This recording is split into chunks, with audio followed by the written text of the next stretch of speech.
दीरबाला में, जहां पर चेयरमैन पीटीआई इमरान खान इस वक्त खिताब करने जा रहे हैं। आज आपसे अपील करता हूं कि एक बड़ा स्टेडियम बनाए दीर के लोगों के लिए। मुझे ये दरख्तों पे लोग, छतों पे लोग, सारी जगह लोग जो खड़े हैं, मुझे पता है पहाड़ी इलाका है, पता है पहाड़ी इलाका है, लेकिन कोई ना कोई जगह ढूंढ के पहाड़ी के ऊपर बुलडोजर चला के एक बड़ा सा स्टेडियम बनाएं ताकि नौजवान खेल सके। यहाँ हमारी पॉलिसी है कि अपने नौजवानों के लिए सारे पाकिस्तान में ग्राउंडें बनाई जाए, खेलों की ग्राउंडें बनाई जाए और कम से कम हर बड़े शहर में 2 या 3 बड़े स्टेडियम बनाए जाएं ताकि हमारी नौजवान आबादी खेल भी सके, क्रिकेटर्स निकल सके, हॉकी प्लेयर निकल सके और तहरीक इंसाफ अपने जलसे भी कर सके। अच्छा जी, दीर के और सारे मुझे नौजवान नजर आ रहे हैं, थोड़े से मेरी तरह के बुजुर्ग भी नजर आ रहे हैं, बच्चे भी नजर आ रहे हैं। मैंने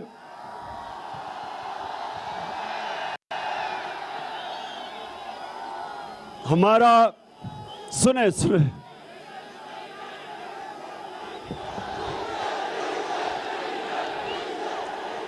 सुने वो दिल के जिसका मैंने दीर सुनो, हमने हमारा प्रोग्राम इधर जलसे का 4:30 बजे थे, हमने यहां 4:30 बजे आना था, लेकिन यहां से खबर आई कि 2:30 बजे ही सारी ग्राउंड फुल हो गई है। तो ये एक अल्लाह का करम है कि दोपहर की गर्मी और सारी ग्राउंड भरी हुई और लोग जुड़े खड़े, ये शो करता है, ये इससे वाज़ेह होता है कि सारा पाकिस्तान आज एक आवाज लगा रहा है कि इंपोर्टेड हुकूमत नामंजूर, इंपोर्टेड हुकूमत। अब नौजवानों सुनना मेरे से, आपको पहले बता दूं कि ये साजिश थी क्या, गौर से सुनना, आगे चुप सुनना, क्योंकि मेरा काम है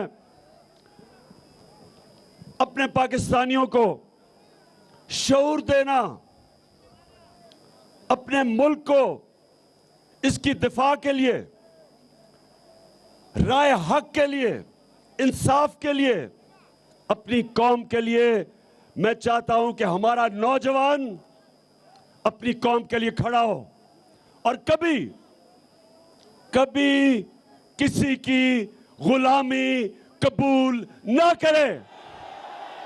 हम नौजवानों, ये जब पाकिस्तान बना था, मेरे वालिदैन उन्होंने तहरीक पाकिस्तान में शिरकत की थी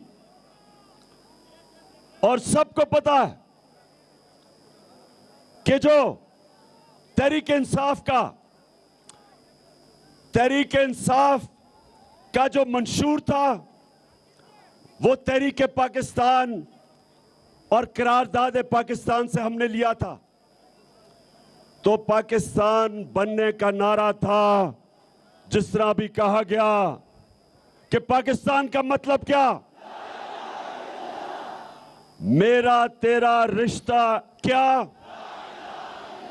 यानी बलोचिस्तान,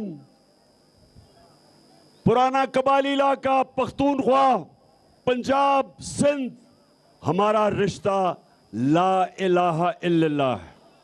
ये हमें इकट्ठा रखता है, ये सारे पाकिस्तान को इकट्ठा रखता है। जो मुसलमान हिंदुस्तान में थे और जो पाकिस्तान नहीं आ सकते थे, उन्होंने भी पाकिस्तान को वोट दी, क्योंकि वो भी वो भी उनका हमारे से रिश्ता था, ला इलाहा इल्लल्लाह। तो नौजवानों, ला इलाहा इल्लल्लाह का दावा करना एक बड़ा बोझ है, आसान नहीं है।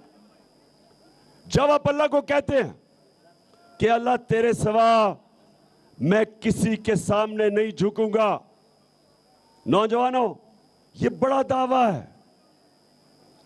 ये एक छोटे इंसान को बड़ा इंसान बना देता है, इंसान में गैरत दे देता है, इंसान को पर लगा देता है, इकबाल का शाहीन बन जाता है। एक इंसान जो जमीन पे रींग रहा होता है, ला इलाहा इल्लल्लाह जब उसके दिल में आता है तो वो परवाज कर जाता है। तो इसलिए, और नौजवानों ये गौर से मेरी बात सुने, वो पाकिस्तानी हूं जिसने सारी दुनिया देखी है। इस नतीजे पे शुरू में नहीं मैं आया, मैं अपने तजर्बे से इस फैसले पे आया हूं कि जब तक हम अपने नजरिए पे नहीं उतरेंगे, जब तक पाकिस्तान जिस नजरिए पे ये बना था, हम वापस उस नजरिए पे नहीं जाएंगे। हम कभी वो कौम नहीं बन सकते जो इल्लामा इकबाल की ख्वाब थी। इस्लामी फलाही रियासत, एक मिसाली रियासत जिसके लिए हमारे अजीम लीडर कायदे आजम ने जद्दोजहद की थी। इसलिए ये जो अमरीकी साजिश और अमरीकी साजिश के साथ इस्राएली और हिंदुस्तान की साजिश, इन तीनों ने मिलकर साजिश की। इन्होंने मिलकर बूट पॉलिश करने वाला चेरी ब्लॉसम शहबाज शरीफ को हमारे ऊपर मुसल्लत किया। उसको इसलिए नहीं लेके आए कि उसमें कोई काबिलियत थी, उसको इसलिए लेके आए कि जो हुक्म इसके आका करेंगे, जिनके ये बूट पॉलिश करता है, ये सारे हुक्म मानेगा। और पहला आपके सामने जो इसने हुक्म लिया IMF से, जिसके पीछे अमेरिका, पहला हुक्म लिया कि इस मुल्क में वो महंगाई की जो इस मुल्क की तारीख में जिसमें भी इंसानियत हो वो कभी नहीं कर सकता था। 60 रुपए कीमत बढ़ा दी पेट्रोल की, और फजल रहमान की भी 60% कीमत बढ़ा दी।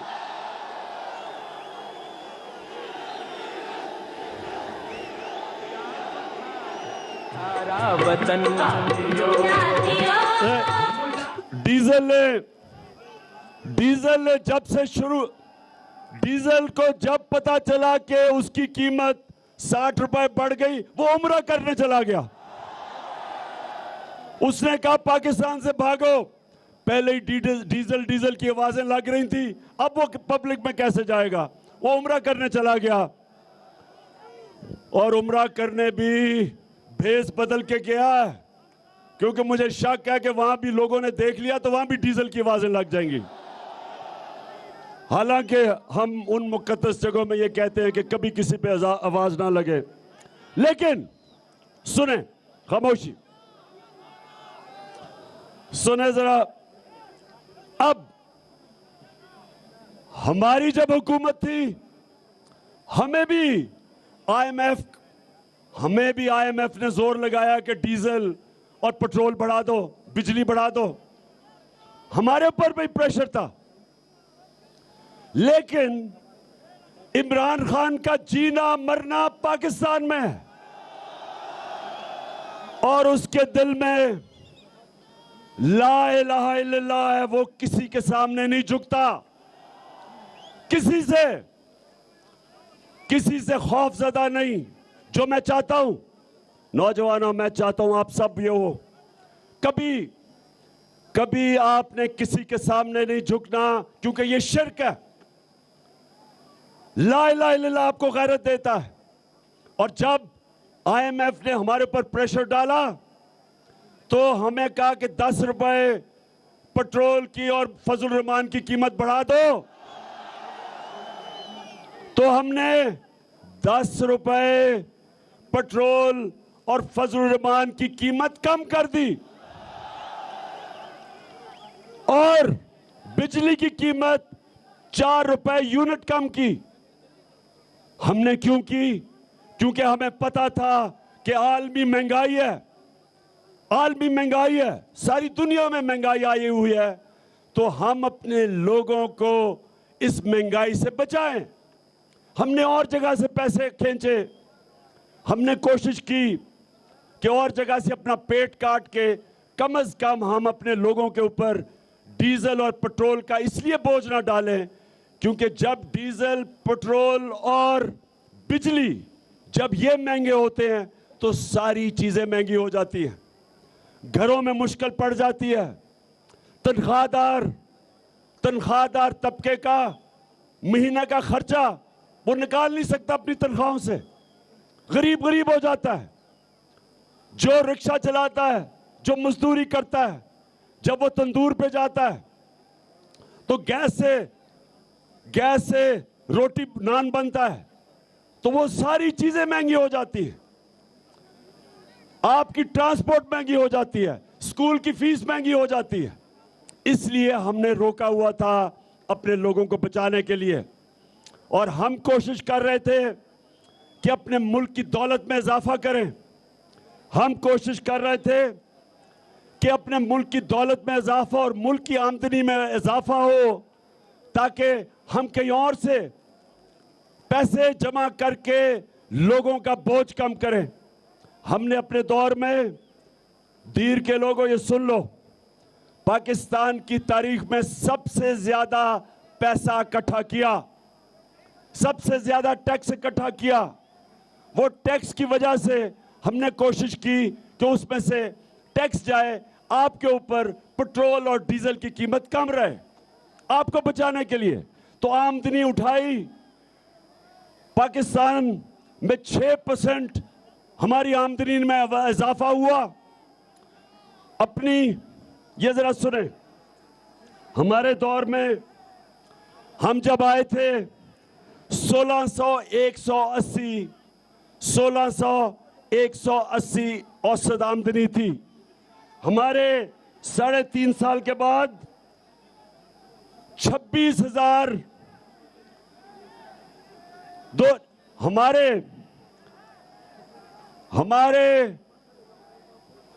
फिर से मैं बताता हूं, हम जब आए थे 16,180 औसत आमदनी थी, यानी अमीर गरीब के मिला के जो औसत आमदनी है वो 16,180 थी।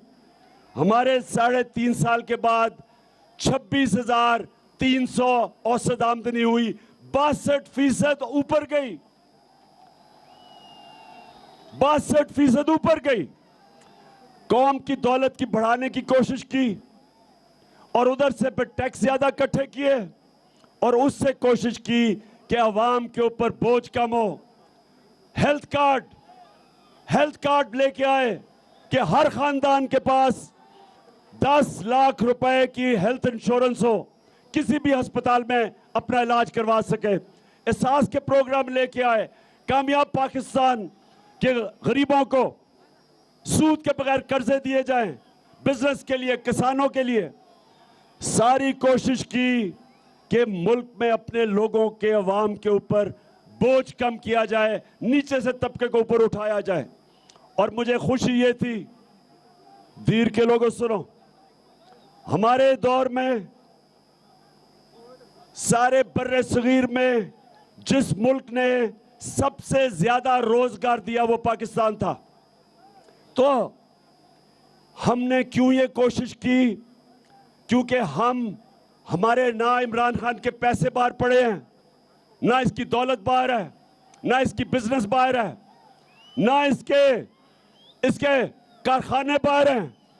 इमरान खान का जीना मरना पाकिस्तान में है। लेकिन इंपोर्टेड हुकूमत के सरबराह आसिफ जरदारी आसिफ जरदारी, शहबाज शरीफ और नवाज शरीफ, इन सारों के दौलत मुल्क से बाहर पड़ी है। इनके पैसे चोरी के मुल्क से बाहर पड़े हैं।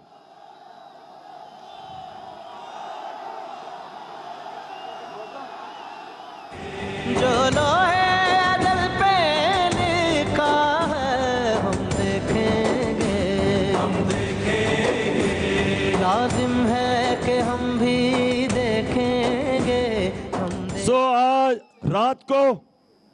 रात को एक और तोहफा दिया इस इंपोर्टेड हुकूमत ने। पहले पेट्रोल और डीजल 60 रुपए लीटर बढ़ा दिया। अब रात के अंधेरे में 45% गैस की कीमत बढ़ा दी। 45% गैस की कीमत बढ़ा दी।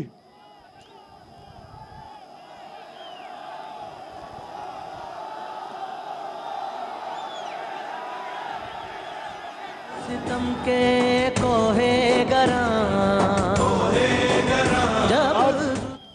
अब दीर के लोगों, जरा आराम से और सामने खड़े हो मेरी बात सुनना, शोर नहीं करना, क्योंकि मैंने नौजवानों को जब मौका पता नहीं अगला आपके सामने कब आता है बात करने का, मैं चाहता हूं कि आप आज समझ जाएं कि पाकिस्तान से क्या साजिश हुई है।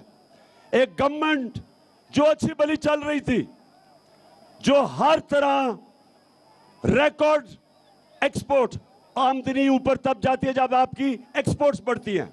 रिकॉर्ड एक्सपोर्ट्स थी हमारी। मई के महीने में, पिछले महीने जब से इंपोर्टेड आई है, 10% हमारी एक्सपोर्ट्स नीचे गई हैं।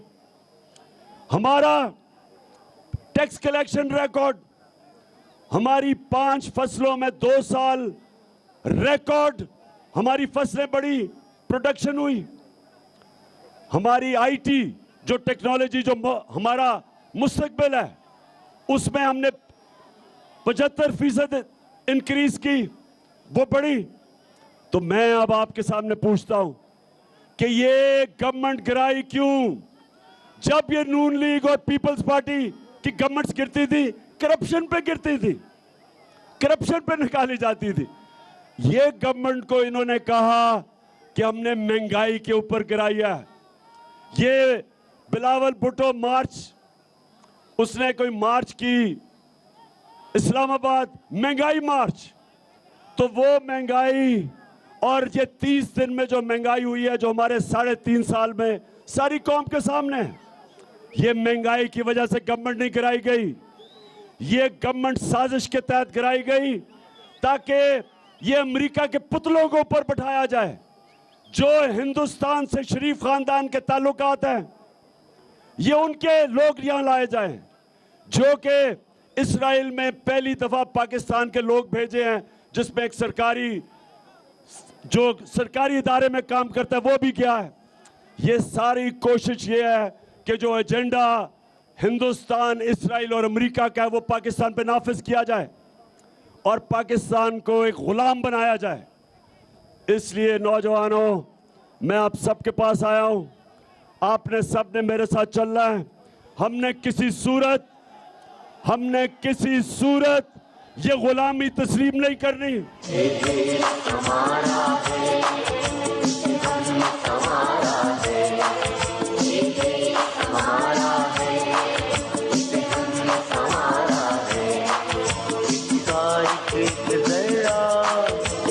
जान से प्यारा है, इसका एक जरा जान से प्यारा है। ये देश हमारा है। मैं सुने जरा, खामोशी। महमूद खान ने आपको बताया कि इनके 2 महीने में कीमतें कितनी बढ़ी। मैं जरा सिर्फ आपको अब गिना दूं कि आटे की कीमत, सुनते जाए जरा, आटा 38% बढ़ा, 38%। गोश्त, बड़ा गोश्त 20% बढ़ा। चावल 41% बढ़े। ये सिर्फ 30 दिन में है। चिकन, मुर्गी, जो कि वो हमजा शरीफ की मुर्गी का कारोबार है, वो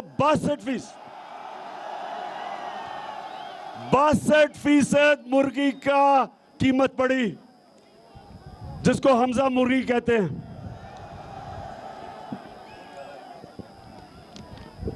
घी, तेल, घी 50% बढ़ा। दालें, मसरूर की और दूसरी 21 और 22% बढ़ी। ये आम आदमी खाता है, ये आम आदमी के ऊपर बोझ पड़ रहा है। प्याज 30% कीमत बढ़ी। और अंडे, ये भी उसको फायदा हो रहा है हमजा शरीफ को, वो 24% बढ़े। तो मैं ये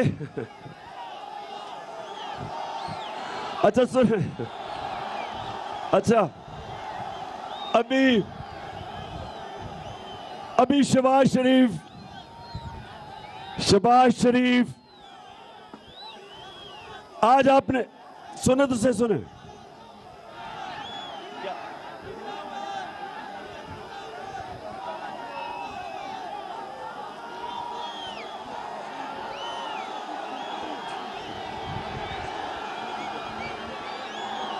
पाकिस्तान है ये मेरा पाकिस्तान है, तेरा पाकिस्तान है ये मेरा पाकिस्तान है। देखिए,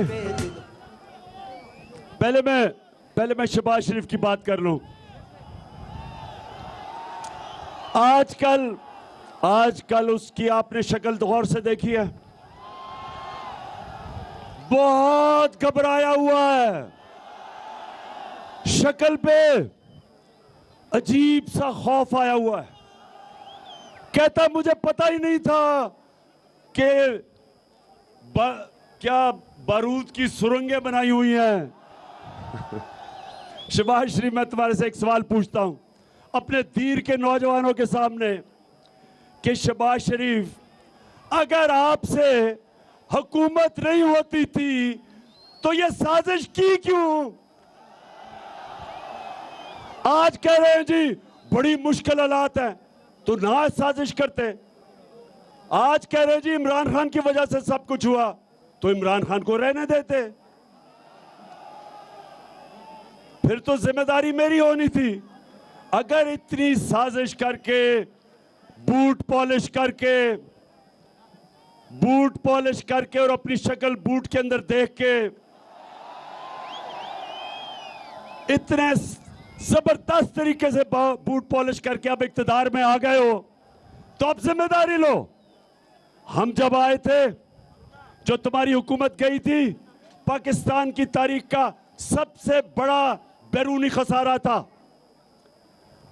सबसे ज्यादा बिजली का खसारा था, जिसको गर्जी कर्जा कहते हैं, सर्कुलर डेट, सबसे बड़ा था। आपने हमारे ऊपर इतने बड़े बारूदी सुरंगें बना के छोड़ के गए थे, लेकिन हमने अपने मुल्क को उठा लिया, मुश्किल से निकाल लिया। अब तुम्हारा काम है, साजिश की है, अब जरा ठीक करके दिखाओ, बजाय इधर उधर ना भागो, तुर्की ना जाओ, अभी यहां बैठ के काम करो। ये बजाय काम करने के कहते जी शहबाज शरीफ सुबह 7 बजे काम पे पहुंच जाता है, तो 7 बजे अगर काम पे पहुंच जाता है तो ये जो उसने अवाम का माशी कत्ल, जो महंगाई के समुद्र में अवाम को डुबो दिया है, क्या 7 बजे ये करने आता है ऑफिस? बड़ा हम सुनते थे, बड़ा जी शहबाज शरीफ जबरदस्त काम करता है। शहबाज शरीफ का काम सिर्फ इश्तिहारों में होता था, हर इश्तिहार के अंदर शहबाज शरीफ की शक्लें। असल काम अब पता चलेगा कि हमने एक मुल्क जिसका दिवालिया निकाला हुआ था तुमने, उसको उठा के हम ऊपर लेके गए। जब से तुम आए हो मुल्क तेजी से नीचे जा रहा है। आज जो बाहर के इदारे हैं जो मुल्क की माशियत के ऊपर बात करते हैं, ब्लूमबर्ग, मूडीज, जिसने पाकिस्तान की क्रेडिट रेटिंग माइनस कर दी है, आज वो इदारे कह रहे हैं कि पाकिस्तान की माशियत एक नीचे जा रही है तेजी से। आज वो बाहर के इदारे कह रहे हैं महंगाई के अलावा हमारा रुपया गिर रहा है, 200 रुपए पे डॉलर पहुंच गया है। हमारा जो फॉरेन एक्सचेंज रिजर्व्स जिसकी वजह से रुपए को रखते हैं वो नीचे गिर गए हैं। आज जो हमारी माइशत है वो उधर जा रही है कि मुल्क को खतरा है। हमने जो नेशनल सिक्योरिटी पॉलिसी बनाई थी पहली दफा पाकिस्तान में, उसने कहा, उसके मुताबिक सारों से जब हमने बात करके बनाई थी तो उस पॉलिसी के मुताबिक सिर्फ फौज मुल्क को नहीं हिफाजत कर सकती जब तक आपकी माइशत भी मजबूत ना हो। यह नेशनल सिक्योरिटी का इशू है। जिस तरह माइशत कमजोर होगी हमारी सिक्योरिटी कमजोर होगी।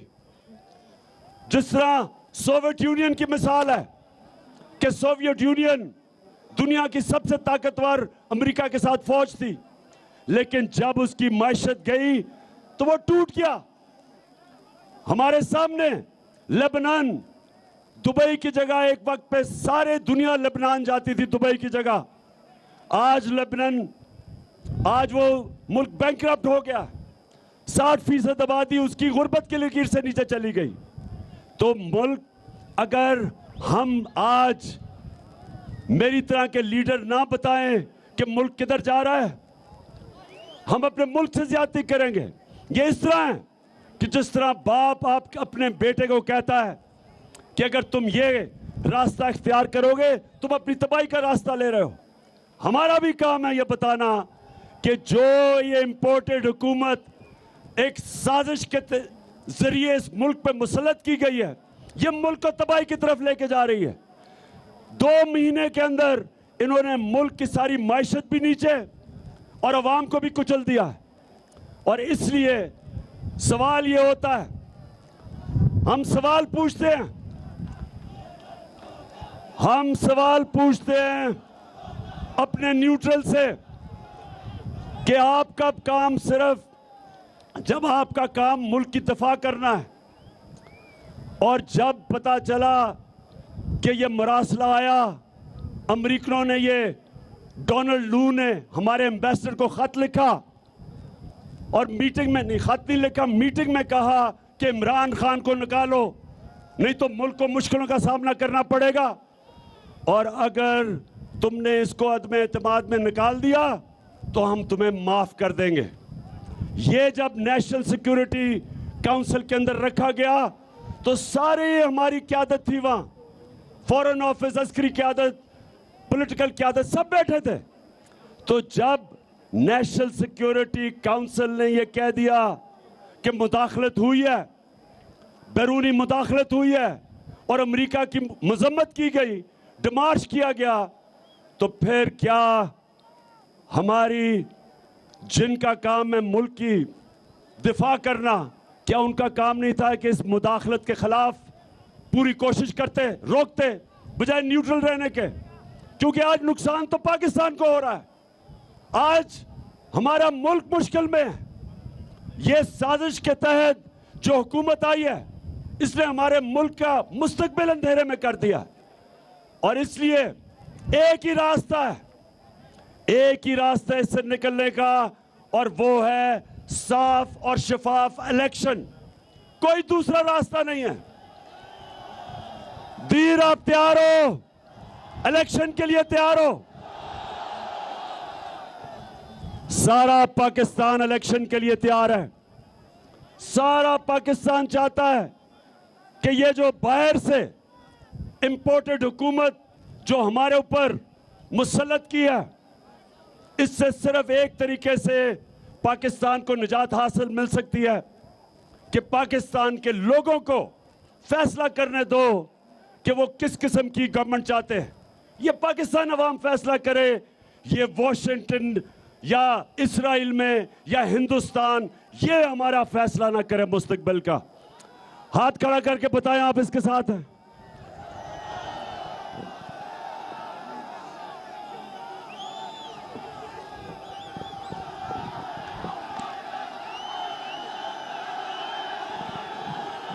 माशाल्लाह, माशाल्लाह। अच्छा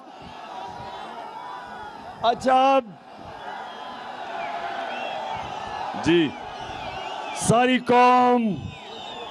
कौम की ये आवाज है। सारा मुल्क ये चाहता है कि इस मुल्क में अवाम की राय से हुकूमत बनाई जाए, कोई भी बाहर से हमारे ऊपर हुकूमत मुसल्लत ना की जाए। फिर आखिर में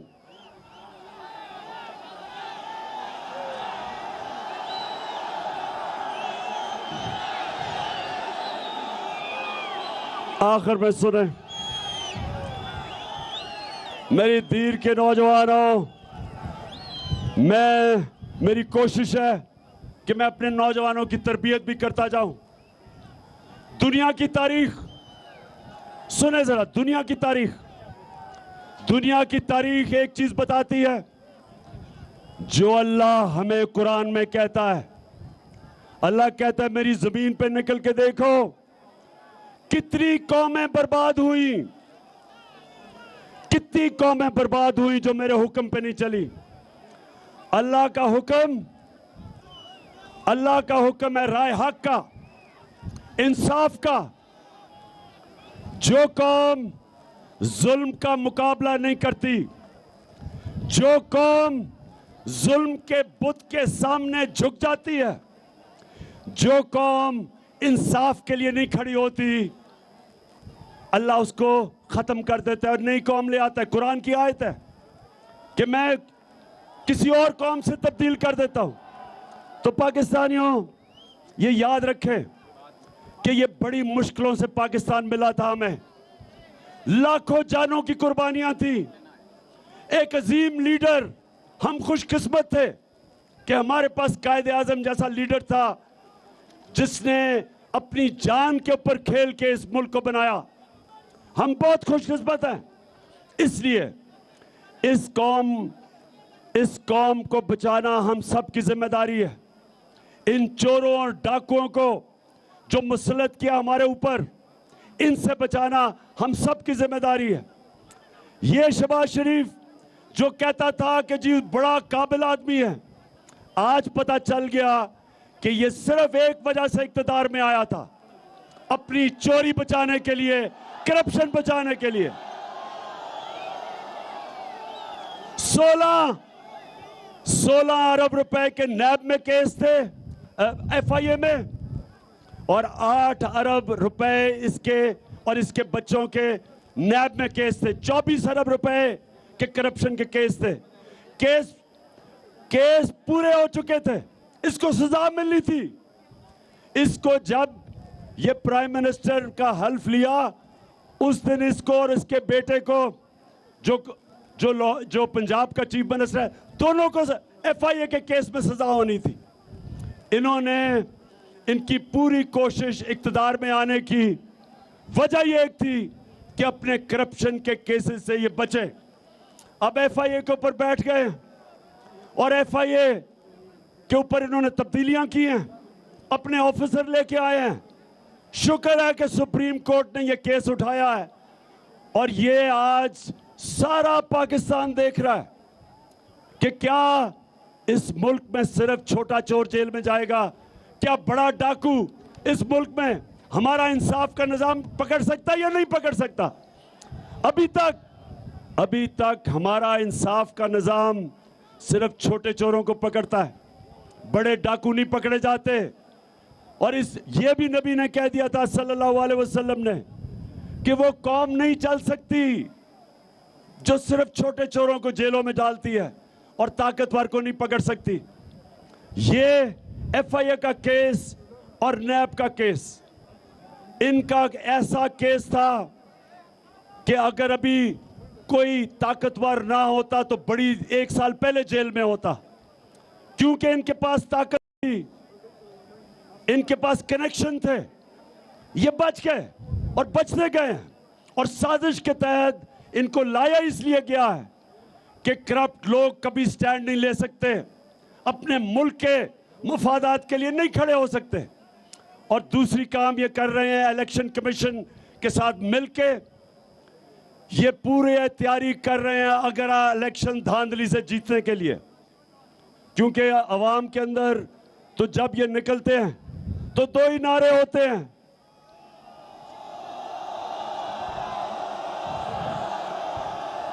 चोर और दूसरा नारा चोर और गद्दार, दो नारे हैं। तो इसलिए इलेक्शन कमीशन को साथ मिला के ये धांधली की तैयारी कर रहे हैं। और तीसरी चीज, ये पूरा जुल्म, इन्होंने कभी भी हमने ऐसा जुल्म नहीं देखा जो हमने 25 और 26 की रात के बीच में जो इन्होंने हमारे मुल्क में पुलिस को जिस बेदर्दी से इस्तेमाल किया, वहां औरतें थे, बच्चे थे, जिस तरह टीयर गैसिंग की, लोगों के घरों में रात को पुलिस से जा के जिस तरह औरतें और बच्चों, जिधर औरतें बच्चे थे उनकी भी फिक्र, चादर और चार दीवारी की जिस तरह इन्होंने जिस तरह जुल्म किया, सारे पाकिस्तान ने देखा है। अब ये कर क्या रहे हैं, पाकिस्तान में दहशत फैला रहे हैं, दहशत फैला के लोगों को डरा रहे हैं, खौफजदा कर रहे हैं कि लोग इनके सामने निकले ना। तो मेरे पाकिस्तानियों, मैं वो हमेशा कल भी बताई, आज भी कहता हूं कि कूफा के लोग जब हजरत इमाम हुसैन निकले तो कूफा के लोगों को पता था कि हजरत इमाम हुसैन राय हक पे हैं, सच्चे आदमी हैं, सबको पता था। लेकिन यजीद से डर के उन्होंने उनकी मदद नहीं की। यजीद के खौफ से, यजीद के जुल्म से डर के उन्होंने हजरत इमाम हुसैन की मदद नहीं की। हमेशा कूफा के लोग पछताए, उसके बाद लोगों को, दुनिया ने उनको बुरा भला कहा, उन्होंने अपने आप को बुरा भला कहा कि हमने क्यों नहीं हजरत इमाम हुसैन की मदद की। हर दौर में तीर के लोगों, हर दौर में यजीद होते हैं, ये हैं इस दौर के यजीद। और आपको सबको मैं आज कह रहा हूं कि सारी कौम ने अगर अब हक और सच के साथ ना निकले और इन यजीदों से डर के, इनकी दहशत से डर के, खौफ के बुत के सामने झुक गए, तो तारीख हमें माफ नहीं करेगी, जिस तरह तारीख ने कूफा के लोगों को कभी माफ नहीं किया। आपके आने वाले नस्लें आपको माफ नहीं करेंगी। मैं अपने सारे पाकिस्तान को कह रहा हूं कि ये वक्त है इनके सामने खड़ा होने का, इन डाकुओं के, चोरों के और अमरीकियों के नौकरों के, इनके खिलाफ खड़ा होने का ये वक्त है। और इंशाअल्लाह मैंने ये फैसला किया है कि ये मेरे मुल्क के लिए जहाद है, हर आखिर तक जाऊंगा इनका मुकाबला करने के लिए।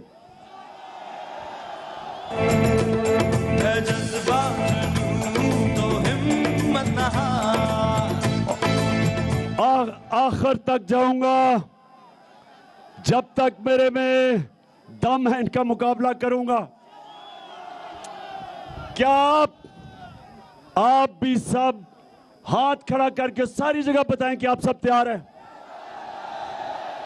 मेरे साथ निकलोगे आप सब? इंशाअल्लाह, इंशाअल्लाह, और जीत इंशाअल्लाह हमारी होगी। पाकिस्तान जिंदाबाद।